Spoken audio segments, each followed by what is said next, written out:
I am so glad you're here. Welcome, welcome. You're listening to Who Do You Think You Are? A podcast to help you learn how to have the highest regard for yourself, how to live from a place of self respect and self love, and how to make yourself a priority in your own life. Meet me here each week for curated tips and strategies designed to help you drop your masks, connect with your truest essence, and simply live more easily. Because we know that when we do these things, we automatically give others permission to do the same. And isn't that a beautiful thing? Well, tonight I am going to forego most of my notes, I think, and just speak from the heart. Tonight happens to be a very special night in my life. It is my birthday. It's a milestone birthday. I'm turning 70.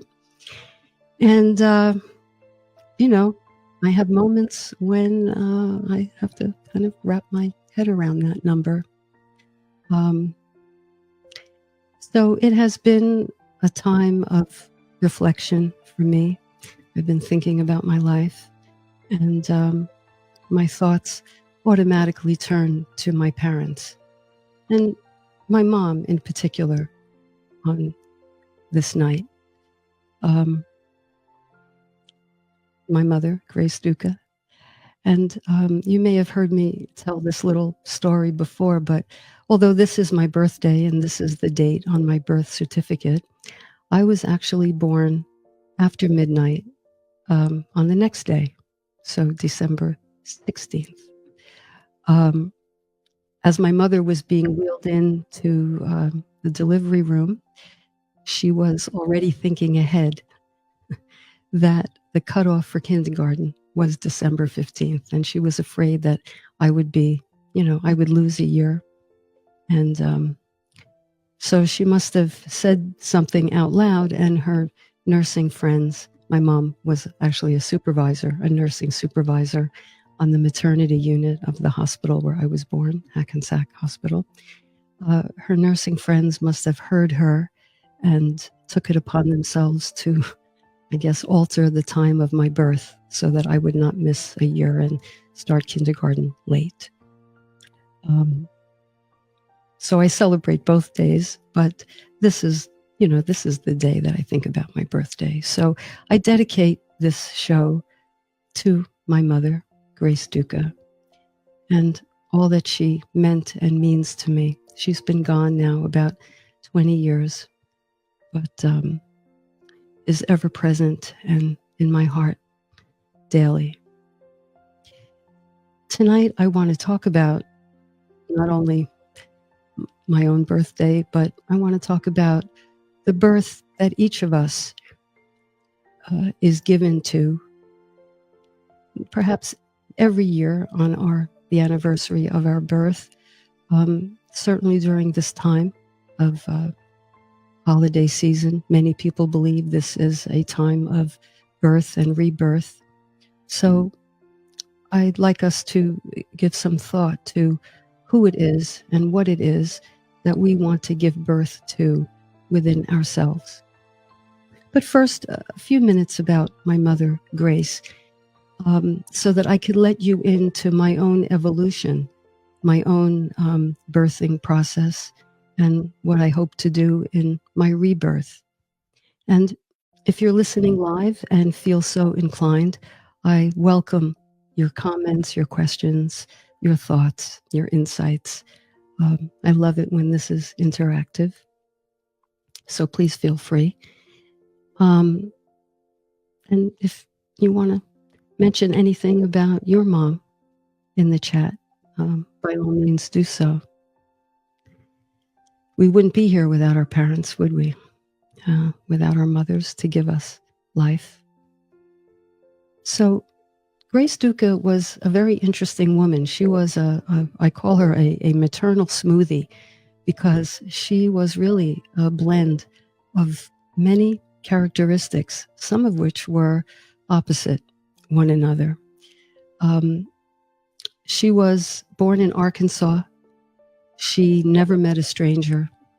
She was warm to everyone. And she lived a life of service and contribution. She was a nurse and went into the army, actually, where she met my father. And I believe her rank when she was discharged was, I believe she was a captain. And a story that I grew up with that I'm actually very proud of. She was then General Eisenhower's private duty nurse over Thanksgiving, actually, when he underwent a tonsillectomy. And she was one of his private nurses, not the only one, but one of a small group. And as the story goes, she actually had Thanksgiving dinner with the general and Mamie Eisenhower. And Mrs. Eisenhower baked a pumpkin chiffon pie and gave my mother her handwritten recipe, which I still have. You can go online, actually, and get the recipe. But she gave my mother on an index card the recipe. And it is a dessert that she made and then I made every year since. It's a very special thing for me. So my mother, being in the military, was quite stoic. She was not given to demonstrative signs of affection. There's that stutter I told you about from the 3rd grade. See, it's here. The first time we hugged, I may have mentioned this before. The first time we hugged, I think I was in my early 30s. I didn't feel well, and she helped me, and I hugged her when I went home, and she kind of stood there a bit stiff, but I consider that a hug, and it was the very first time we hugged that I could remember anyway, and I'll never forget it. So she was not very touchy-feely, and she could be by the book, and as I said, stoic. An example of that is I went through a difficulty swallowing phase. I think one time I had trouble swallowing a baby aspirin. I thought I was choking. I was about 7. And from then, I developed a fear of choking. But if I had to take an aspirin, she was not very patient or tolerant of my crying. And she used to have a kind of a motto that she lived by, and this will give you a little window into her personality. She would say, she called me Kathy. Kathy. Everything had an extra syllable with her Southern accent. Kathy, she would say, I was taught in nurses training, we do what's necessary for the patient. We never coddle the patient. She would always say that. And so my mother was not one to coddle, but she was a good provider, and she was very generous with what she had. She did everything for my brother and me, did very little for herself, quite self-sacrificing. And because she wasn't very touchy-feely and didn't hug, I got the feeling that I wasn't very huggable, to tell you the truth. So I grew up actually a lot like her, kind of reserved, kind of formal, I would say. And although I was in high school and college very popular, I would say, I was president of my class every year and that sort of thing.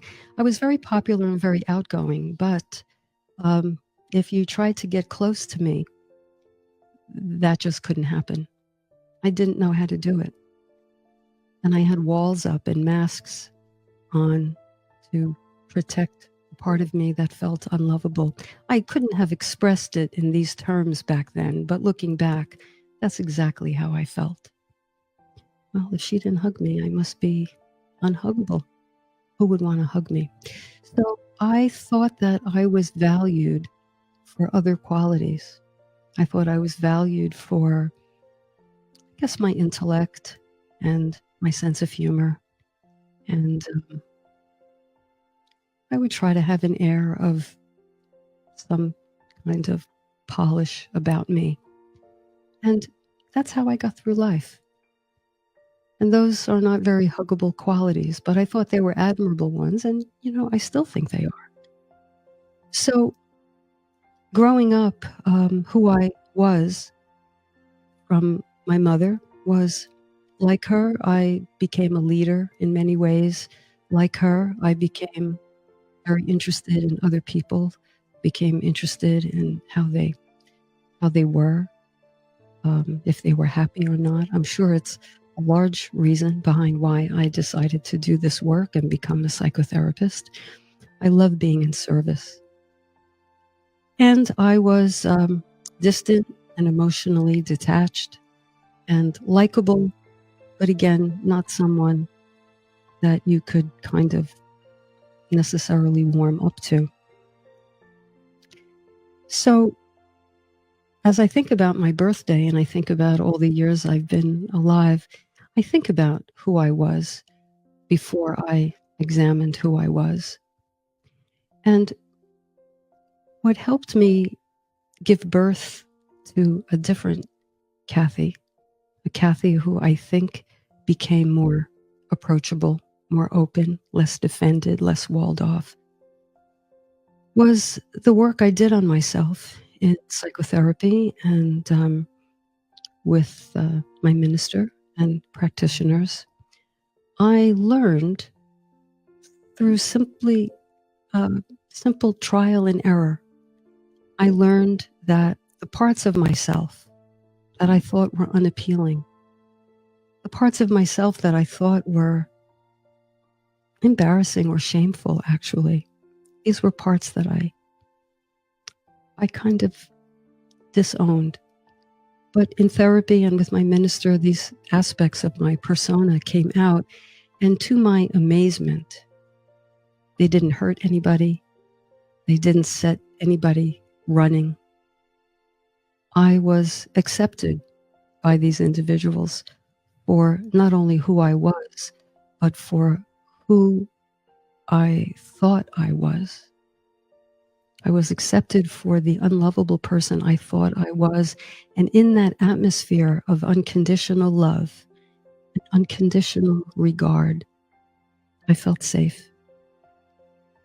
And in that safety, I could examine why I felt the way I felt, why I felt so distant from people and so closed off, albeit, again, popular and outgoing, never stayed home, always had something to do. But this was my secret. And so through sheer determination and relentlessness and the kindness and skill of the professionals I spoke to, I learned that there was more to me than the fact that my mother didn't hug me and what I made that mean. And I learned along the way something so simple but mind-blowing. I learned that before she was my mom, Grace Duca was a person in her own right who had her own upbringing there in Town, Arkansas. And she had some difficulties of her own and some challenges. And I think as a result, she herself had to wall herself off and keep herself safe. And so I learned that my perceived inadequacies weren't the deal breakers that I thought they were in relationships and when it came to love. I understood that I absorbed these things from her because who she was as a person and the things she struggled with were very human things. And so the end of the story with my mom is as she developed late onset Alzheimer's, her cognition deteriorated and the woman I knew slowly slipped away. Many of you know what that's like, I know. You know the difficulties. You know the grieving. You know the heartache, actually. I made peace with her problems. What I later learned were her problems that became my problems. I made peace with them. And my mother came to live with me for the last few years of her life, and on hospice care, and actually died in my arms. Actually, I administered the morphine to her. Those of you who know about hospice, you know when the patient gets to a certain point, you can administer morphine, which helps them calm down, lowers their respiratory rate, and eases their passing. And I remember that Friday morning on July 26th, some 20 years ago, as I administered that morphine. And I'll tell you, such a profound moment, but makes me smile too. It was a Friday morning at 8:00, and every Friday morning the landscapers would come. And so at that profoundly sacred moment, when my mother was taking her last breaths in my arms, there were landscapers right outside the window, right behind her bed, and the leaf blowers, and the juxtaposition of life being life and the world spinning as it does, and my world stopping still as I was saying goodbye to my mother in her body at that time. And it was one of the most profound, most beautiful, most privileged moments of my life to give this woman who gave me life, to usher her to her home.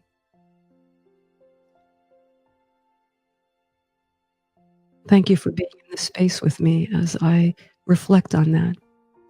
I have to say, although I've thought of this all day in anticipation of being with you tonight, it's not until I am actually with you, knowing that you are out there, it's not until I share this with you that it comes more alive and I feel things about it. And I love that. Frankly, I love that. I feel more alive and more present. I feel more present to the joys and the sorrows of life.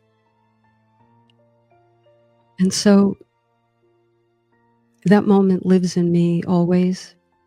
And the gifts my mother gave, the gifts she gave knowingly and directly and purposefully, and the gifts she gave that she has no idea, the gifts she gave me by default, the work that she didn't know she would have me do, but that's how it went.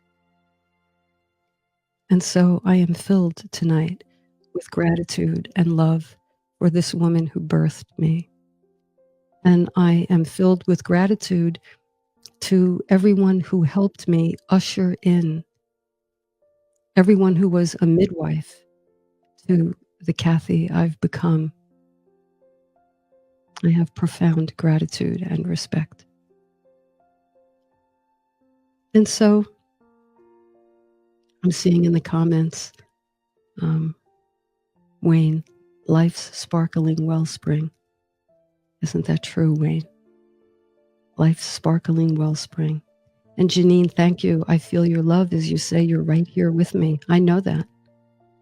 I know that. And so right now, this feels to me like another sacred space. So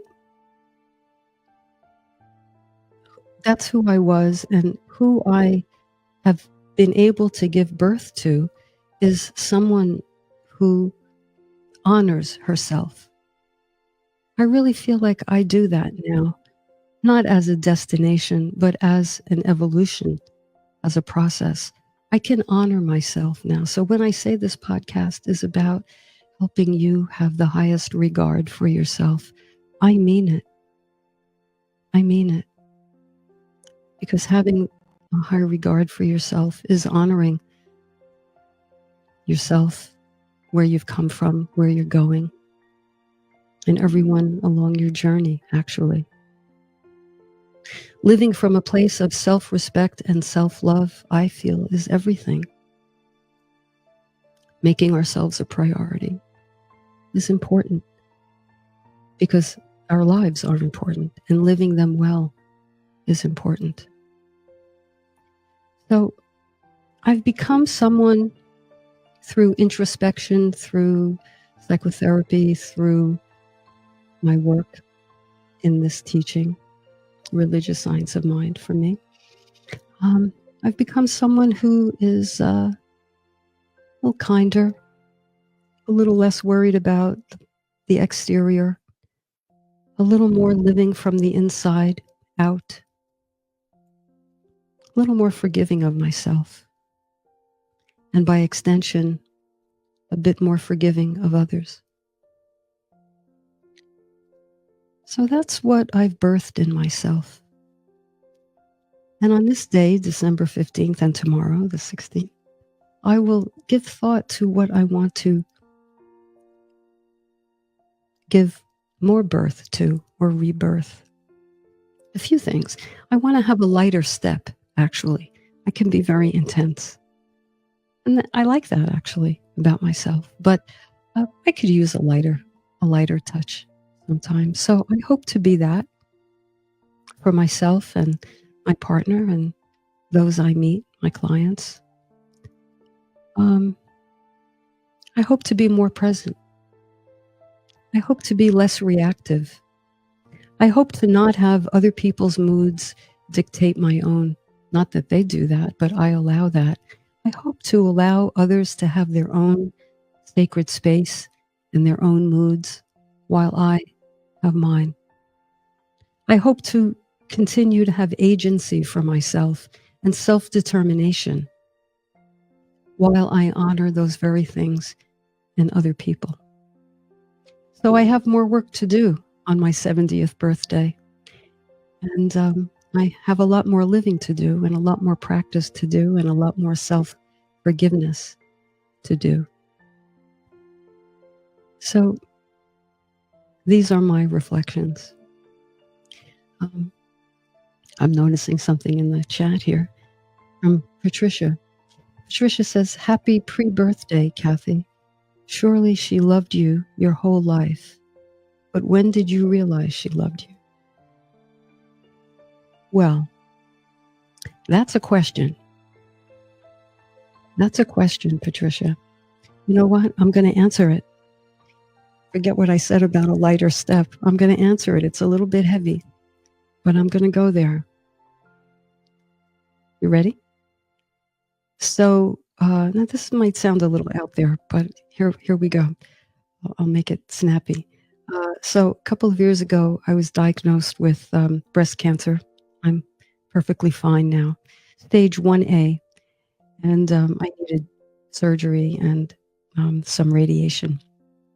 And when I was in the place the hospital, that's the place I was in. I was in the hospital about to have my surgery, and I was left alone in the room where the doctor had examined me, and she had on the monitor, I mean, it was like the Jumbotron. It was a huge monitor.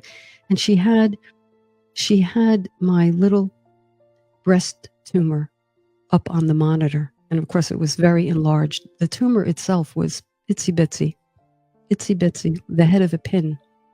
Can you believe? But on the monitor, it looked very big. And how they knew that this little thing was problematic was by the shape. It had little jagged edges. And I'm looking right at the monitor, and I'm looking at this little tumor with its jagged edges. And something came over me right then and there, Patricia, and those of you who are listening. Something came over me right then and there where I said to myself, I was talking out loud, I was crying, sobbing. Never thought this in my life. I was talking to that little spot, that little tumor, and I said, "I know why you're there. I know why you're there. You're there because because you calcified. You're there because your being, your heart, your nature toughened up because you didn't think she loved you. And that's what made that little cancerous thing. And I'm crying. I'm sobbing. And in that moment, Patricia, I had the conscious thought, not only did she love me, she loved me tremendously. And you know what? I love her tremendously. I love her tremendously. And whereas all my life growing up, I wanted other people to be my mom. I wanted Donna Reed. Oh, if you remember Donna Reed, I wanted her to be my mom. And when she died in real life, I spent 2 therapy sessions, no joke, grieving her because in my mind, I was all wrapped up. I wanted her to be my mom. But in that moment, on that examining table, looking at that monitor, I only wanted Grace Duca to be my mom. And I only wanted to hear Kathy from her. So that's the moment I knew, I realized that she loved me. And a beautiful and interesting, fascinating, and unexpected thing happened. I applied that knowing in that moment. I applied it sort of retroactively across my whole lifespan. I could tell in my mind and my being all the years I felt unhuggable, which is to say unlovable. She did love me. And so there was like this wave of love, hers and mine, for one another and for me, and me to her, washed over me. And it has carried me to this day. That was 2 years ago. So that's the moment I knew. Isn't that something? I suppose there could have been other ways, other times I might have realized it. But certain things wake us up, don't they? Certain things just wake us up. And that day I awakened. So I invite you, dear listeners, I invite you to give thought to who is it and what is it you would like to give birth to today, on your next birthday, at Christmas time if you celebrate, whenever you open your mind to it, who do you want to give birth to? I invite you right now to take a moment and visualize the gifts you want to bring. You know, at this time, Christians anyway, talk about Christmas time and the manger and the wise men and all of that. And, you know, that applies to each of us, I feel. That manger, I think, represents the womb each of us embodies, the womb of what is possible for each of us, the potentiality each of our lives carry, if only we can deliver this possibility out into the world. The wise men and their gifts, the baby representing our higher consciousness, Christ consciousness, our higher selves. The wise men who bring the gifts, the gold, the frankincense, the myrrh, to honor the baby's consciousness, to honor one's capacity to love self and to love the world. So I invite you to think about what it is and who it is you want to show up as in the world.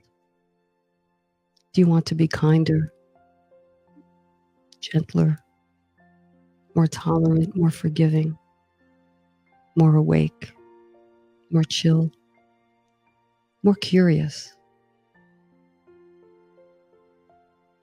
more quiet, more connected? I could go on.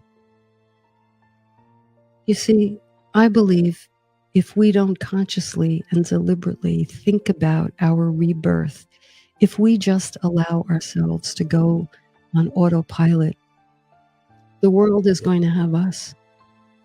And we are going to be at the mercy of all of the effects of the world and the people in it, our partners, our friends, you know, the car that cuts you off at the Lincoln Tunnel, whatever. But if we grab hold, if we embrace and embody the womb that each of us is and make that manifest, boy, we have an opportunity to do something with this one precious life, don't we? So think about that. Awakening does not happen by itself. There may be moments like my tumor moment, but I think I met that moment because I prepared my consciousness to take note of moments like that. So what I'm saying, friends, is that on autopilot, just getting up in the morning and being at the effect of life, that's not going to get us anywhere. What will, I believe, is what I'm saying here, giving thought to who we want to be and creating that opportunity for ourselves. I've said it before, I'll say it again. A Course in Miracles says, we get to heaven 2 by 2. And that means as I began to feel my feelings about that story, I did it because I'm here in your company, not in my own echo chamber. So as you allow more of yourself to come out and mix that up with the world, interact and intersect, both you and the other person walk away with more. So think about what you want that to be. It's a beautiful thing. Okay, I'm going to turn to a listener's question. It's an interesting question. It's a very, it's kind of a deep question. There are a lot of aspects to it. I don't know if I can address the whole of it tonight, but as with every question I read, I don't forget about the question. And I hope you don't either. We're going to do a little bit of building each week on what we've talked about in previous episodes. Because the whole goal of living from self-respect and self-love is to go deeper and deeper and deeper into it. So I'll read the question and we'll see. Patricia says, thank you, Patricia. It's not too heavy, heartfelt, personal, and beautiful. All right, I'm glad. Thank you. Thank you. Okay, so here's my question. It says, hi, Catherine. I feel like I've made so many mistakes in my life. So many is highlighted. From poor choices in relationships to being irresponsible with money. People, including friends, sometimes tell me I have an attitude. I'm not aware of this. I just know I'm unhappy, even depressed sometimes, and I feel stuck. Something you said on another episode stayed with me because it's true. I don't know why or how I got like this, and I have no clue how to change course. I'm getting older, and I'm worried that my eggs will dry up before I've gotten into a relationship, and I'm worried. Okay, a lot of parts to that. I've made so many mistakes, poor choices, irresponsible with money. Friends tell me I have an attitude, but not aware of this. I just know I'm unhappy, even depressed sometimes, and I feel stuck. I don't know how I got here, and I don't know how I'm going to get out. Okay. This is from someone by the name of Alex, a woman, because I assume talking about eggs. Okay, well, here's the thing. The very first thing I talk about for myself and for my clients and for anyone is something I call compassionate recognition, which is to say this. We may not know how we got to be a certain way yet.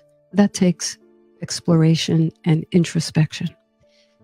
But just knowing that we have some kind of struggle, I believe all of our struggles come from reasons that make sense somewhere in our minds, somewhere in our unconscious. I believe that we have reason for feeling the way we do. I had reason for being so emotionally distant at times and detached from what I was feeling. I had reasons. I shared them with you earlier. So I recommend you begin by saying to yourself, I don't know what the reason is, but I trust that there was at least one reason. Something caused me to be like this. This is not of my choosing, although it is my responsibility to see if I can work this through. So number one, something I call compassionate recognition. It's hard to have compassion for ourselves when we don't know why we need compassion. Don't you think? But compassionate recognition is like maybe just putting your big toe in the pool. I recognize that there's some reason why I have this struggle, why I've made poor choices in relationships. We talked last week about if we don't honor ourselves, if we don't know who we are, we're not going to recognize the right person. I believe we always choose a person who is on our vibrational wavelength. Their style may be different from ours. Oh, that person is this and that person is that. But actually, upon deeper reflection, they are matching our vibrations. So if we don't know who we are and we are on autopilot, asleep psychologically, spiritually, we're going to attract people who are in the same state of psychological slumber. And then we call it, there's something wrong with that person. But compassionate recognition, which I believe is step one, will have us consider, okay, there's a reason why, and I don't know what it was, but I at least honor that much. And when you begin to do that, you immediately soften. Some of that edge is smoothed out. Maybe my role models didn't show me who the right person was. Maybe I thought I had to be a certain way to have someone love me, so I wasn't letting enough of myself shine through. You see, these are all reasons. So I'm not going to rush in and say, forgive yourself, because you don't quite know what you're forgiving yourself for yet, Alex. But I know you will if you continue to look with curiosity.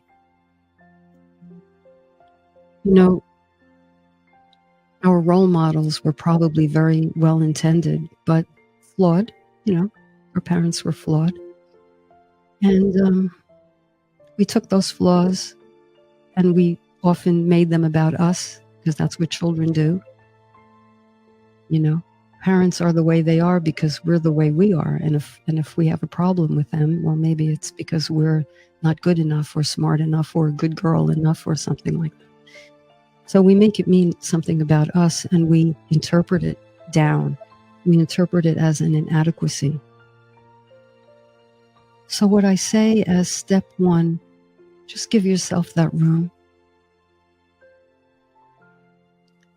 Poor choices in relationships, as you say, your words, irresponsible with money, these are symptoms. These are not, DNA, unchangeable characteristics. If you have brown eyes, you have brown eyes. They're never going to change. But these characteristics are interchangeable. We can swap out what we learned for a different characteristic when we learn better. Right? The saying, we all know it. When we know better, what happens? We do better. Of course.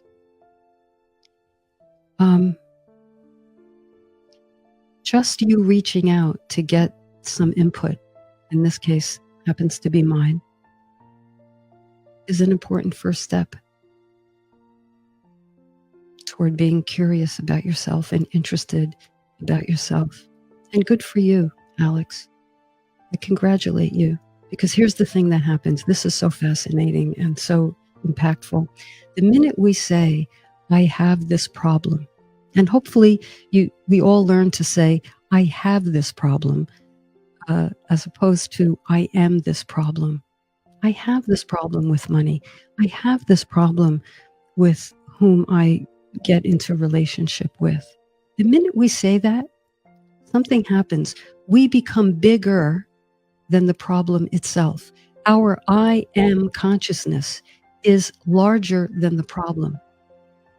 That's the first thing that happens. The next thing that happens, and I love this, is we begin to have objectivity. When we're so identified with the characteristic, I am irresponsible, I am depressed, I am, a poor relationship picker. No, we're a good relationship picker with what we believe about ourselves. We pick perfectly. This is so important. We pick perfectly for who we think we are. But who we think we are isn't necessarily who we are. I thought I was unlovable and unhuggable, and I discovered I'm not. And who I am is more magnificent than who I thought, hence the name of the show. So, Alex,